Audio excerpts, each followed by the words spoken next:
VN Mishra आज फिर उपस्थित हैं विद्या क्वेश्चन बैंक से मैथ की तैयारी कैसे करें। तो अब आगे है लघुत्तरीय। तो लघुत्तरीय ये बताने से पहले जरा थोड़ा सा हम चर्चा ये करना चाहते हैं, ध्यान दीजिए। यहाँ समीकरण आपका a1x plus b1y plus c1 is equal to 0 या a2x plus b2y plus c2 बराबर 0 ये इसी तरह का समीकरण है। हल करने की विधियां मैं बताया था, ग्राफीय विधि है, विलोपन विधि, प्रतिस्थापन विधि, इस तरह से मैं बहुत सारी विधियां बताया था। अब देखिए a1 by a2 is equal to b1 by b2 ये बराबर नहीं है, तो इसका मतलब क्या है? यदि ये बराबर नहीं है तो इसका मतलब, आइए यहां ग्राफ पेपर पर देखते हैं।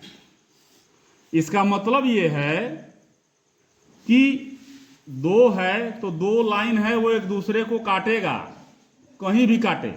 काट दिया, मान लीजिए 4 3 पे काट दिया, x y, x 4 हो गया, y 3 हो गया। इसका मतलब ये हुआ, समझ में आ गया? अब आगे आइए, मान लीजिए कि a1 बाई a2 बराबर हो गया b1 बाई b2 के। अब बराबर नहीं है c1 बाई c2 के।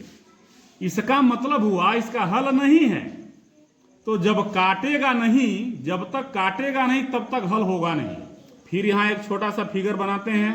ये x अक्ष है, ये y अक्ष है। वो दोनों रेखाएं क्या हो जाएंगी? पैरेलल हो जाएंगी, समानांतर हो जाएंगी। और समानांतर रेखाएं एक दूसरे को कहीं भी काटती नहीं हैं, उनके बीच की दूरी हर जगह बराबर होती है। Parallel lines, between the parallel lines distance same and any place, हर जगह पर इन दोनों के बीच की दूरी समान रहती है। तो इसका मतलब ये हुआ। अब मान लीजिए कि ये आपका a1 by a2 is equal to b1 by b2 is equal to c1 by c2 हो गया। अब ये बराबर हो गया। इसका मतलब क्या हुआ कि फिर एक बनाइए। अब तो इसका मतलब ये हो गया कि एक जगह काटेगा नहीं, इसलिए कि ये कंडीशन नहीं है पहला वाला। अब ये भी कंडीशन नहीं है कि पैरेलल हो जाएगा। अब कंडीशन ये है, ऐसे एक लाइन या तो एक दूसरे पर ही आ जाएगा। ये एक इसका भी यही है और इसका भी यही है, ये एक दूसरे के ऊपर आ गई। तो मान लीजिए यहां भी काट दिया, यहां भी काट दिया, तो वो काट ही रहा है एक दूसरे को। हर जगह जब एक दूसरे के ऊपर ही है तो वह काट ही रहा है। ये हल है, ये हल है, ये हल है, ये मतलब कहते कहते अंततः अनेक हल हैं। इसका मतलब ये हुआ। अब ये समझ में आ गया हो तब आगे बढ़ें। समझ में आ गया? चलिए आज के लिए बस इतना ही रखते हैं। अब कल हम शुरू करेंगे लघु उत्तरीय प्रश्न। तब तक के लिए धन्यवाद दें और आप इसको देखें।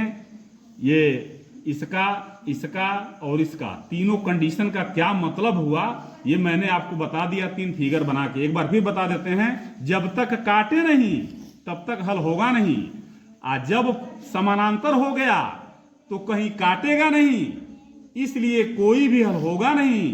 कंडीशन नंबर 1, कंडीशन नंबर 2 हो गया, और कंडीशन नंबर 3 या तो इसके ऊपर ही आ जाएगा और नहीं तो अब ऐसे देखिए, एक रेखा ये हो गया, एक रेखा ये ऐसे। अब ये ऐसे जाएगा, ऐसे जाएगा, ऐसे ऐसे ऐसे ऐसे ऐसे घूमता हुआ जाएगा। माने कितना जगह काटेगा इसका कोई हिसाब किताब नहीं है, इसलिए इसके अनंततः अनेक हल होंगे। थैंक यू, धन्यवाद, बहुत बहुत धन्यवाद आपका देखने के लिए।